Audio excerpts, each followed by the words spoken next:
Salut à tous, alors aujourd'hui on se retrouve dans une nouvelle vidéo avec les livres que j'ai lus en octobre, qui sont nombreux vu que j'en ai lu 6, voilà.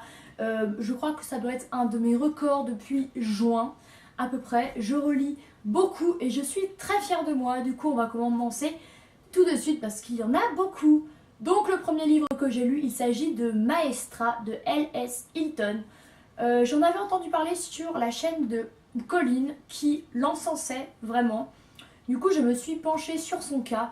Donc en fait, on va suivre une jeune femme qui s'appelle Judith qui travaille en tant que assistante dans une salle des ventes de Londres et qui en fait voilà, va être un peu traitée comme une moins que rien alors qu'elle a des qualifications et elle va se voir avoir l'opportunité de se venger un peu par l'argent, par le pouvoir et surtout par le sexe. Donc en fait c'est un mélange entre, en gros c'est un thriller érotico, voilà. C'est le genre de livre que je ne lis jamais. Du coup c'était un peu nouveau pour moi. J'ai bien aimé la voir se venger de cette façon-là.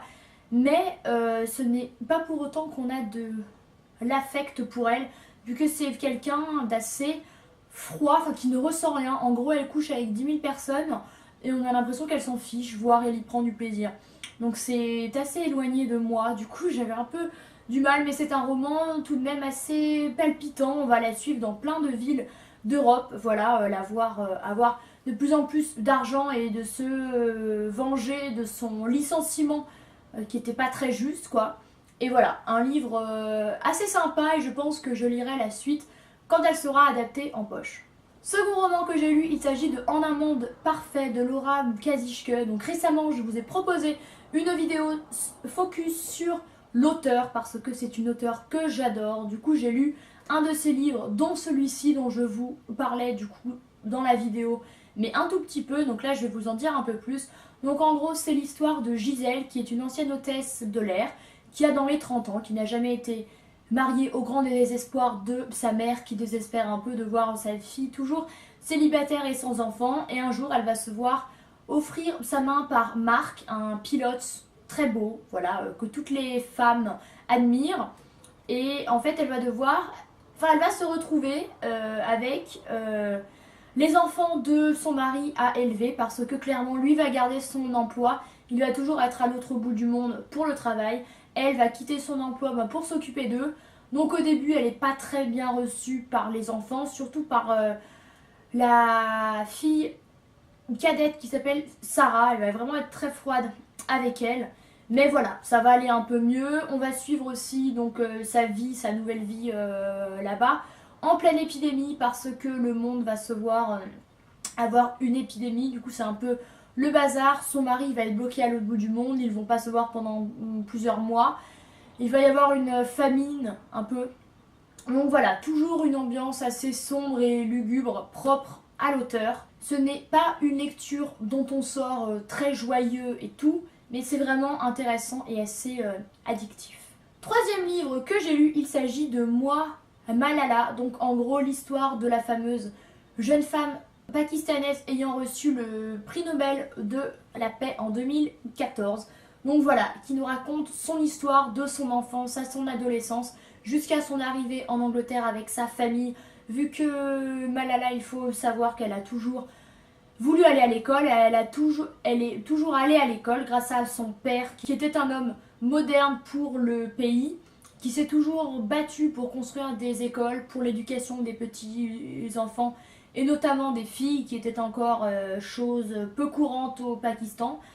Donc voilà, on va la suivre dans sa lutte pour l'éducation, qui va résister aux talibans. Elle va alimenter un blog, elle va faire des interviews pour voilà ce besoin fondamental là. Elle va complètement s'impliquer là-dedans. Donc on va en apprendre beaucoup plus sur elle. C'est hyper intéressant. Jusqu'à ce fameux jour en fait où elle va se faire attaquer par des talibans et où elle va ensuite emménager en Angleterre pour être soignée et vivre en paix avec sa famille parce qu'au Pakistan pour elle ce n'est plus sûr du tout en fait parce que c'était un peu les talibans l'ont un peu pris comme une opposition envers eux, voilà, forcément.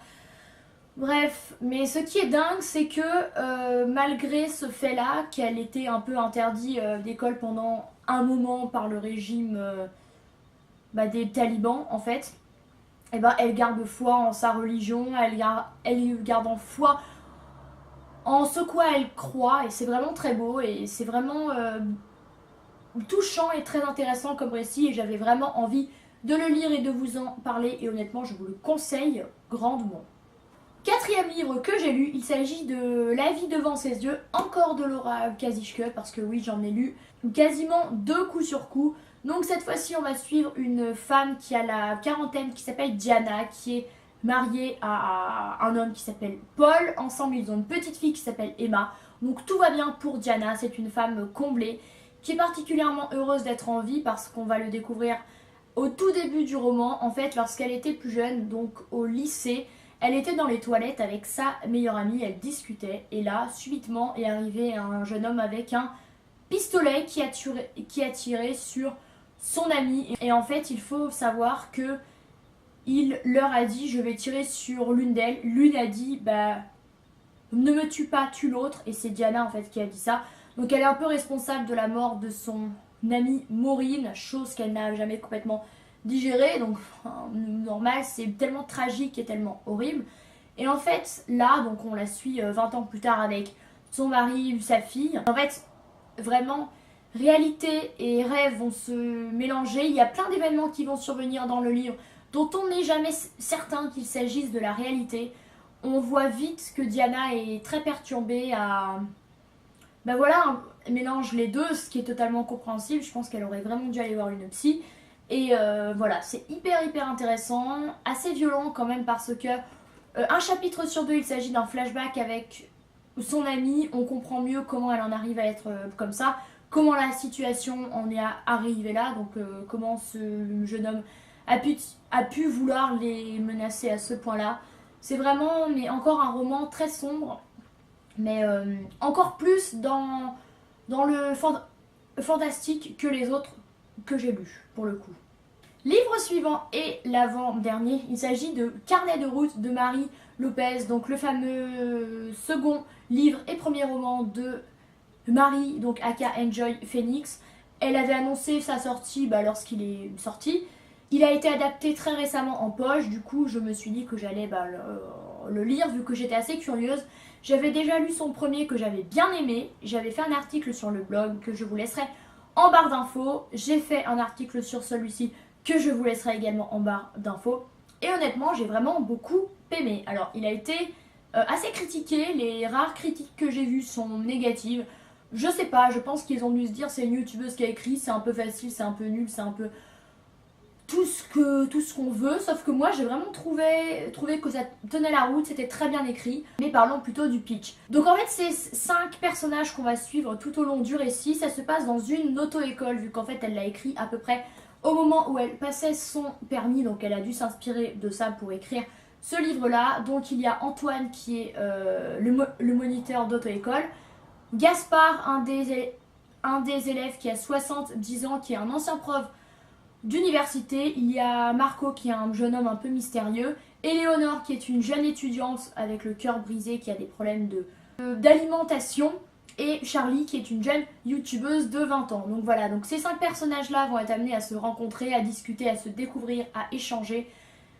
Et c'est vraiment très intéressant parce que ça ne se passe pas que dans le cadre de l'auto-école, que dans les cours et tout ça. Ils se voient, ils échangent en dehors, on apprend vraiment beaucoup sur eux. Et voilà quoi, c'est un très beau livre. Moi j'ai trouvé vraiment qu'elle écrivait bien, on retrouvait vraiment les émotions, les sentiments, les caractères des personnages. Il y a même un moment où elle décrit le voyage de Gaspard en Inde, donc elle s'est servie de sa propre expérience dans ce pays-là pour nous décrire, et honnêtement j'ai trouvé ça vraiment très bien écrit. Et j'ai vraiment accroché, voilà, j'ai été même bluffée devant son écriture. Voilà, qui gère. Alors, sûrement elle a été corrigée par les éditeurs et quoi que ce soit, mais bon, ça reste son histoire, enfin, l'histoire qu'elle a écrite et imaginée.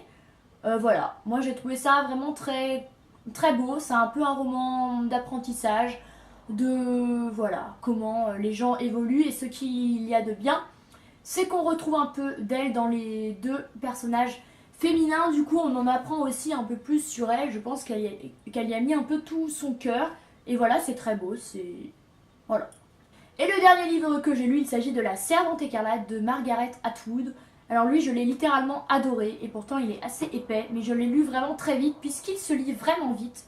Donc en fait, depuis que Emma Watson a participé à une opération avec la maison d'édition en début d'année, où en fait ils ont caché plusieurs exemplaires de ce livre dans les rues de Paris pour le faire découvrir aux gens, en fait, et moi j'étais tout de suite intriguée, vu que j'adore Emma Watson et la littérature.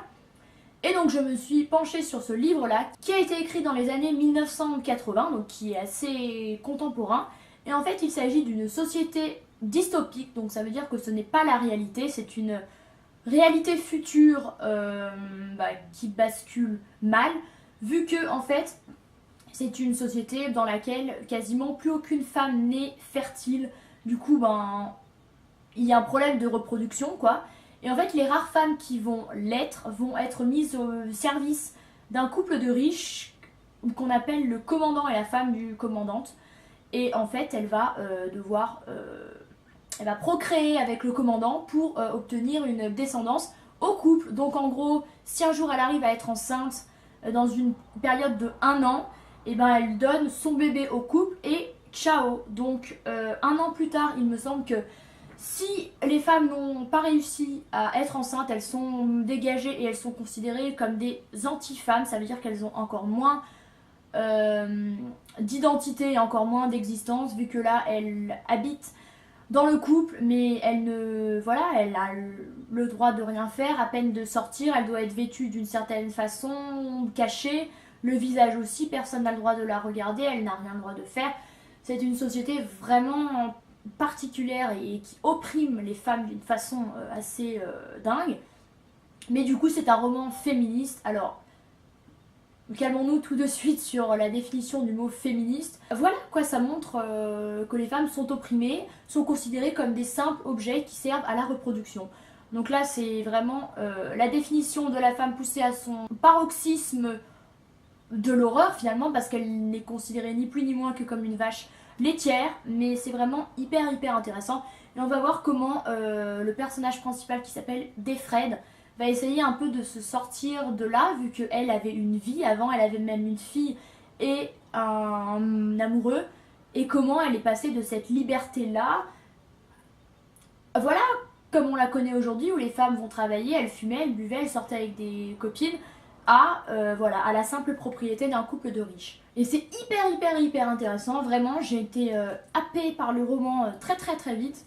Honnêtement, il se lit vraiment vite, je l'ai lu en à peine 5-6 jours, voilà. Je vous le conseille vivement. En plus, ce qu'il y a de bien, c'est que c'est une écriture contemporaine, ce n'est pas du tout un classique type Jane Austen ou La Princesse de Clèves écrit, je sais pas moi, au 17e ou 19e siècle, pas du tout, donc je vous le conseille vivement. Et puis voilà, il a été adapté en série, j'ai hâte de la voir. Et voilà, que vous dire de plus? Mis à part que du coup j'ai envie de lire d'autres livres de l'auteur, parce qu'il faut savoir qu'elle en a écrit plusieurs, alors sur des sujets différents hein, je crois. Elle a étudié un peu un large panel de sujets, et voilà, c'est tout. Donc voilà, c'en est tout pour les livres que j'ai lus en octobre. J'espère que la vidéo vous a plu. Comme je vous l'ai dit, je suis assez fière de moi vu que j'en ai lu 6, donc c'est assez bien. En plus, ils sont tous de genres différents, vu qu'on a du thriller, on a du fantastico-réaliste, du dystopique, du roman d'apprentissage. Donc c'est vraiment assez large et assez différent. Donc n'hésitez pas à mettre un pouce en l'air à la vidéo si elle vous a plu. Moi, je vous retrouve très bientôt dans une nouvelle vidéo. Bye bye!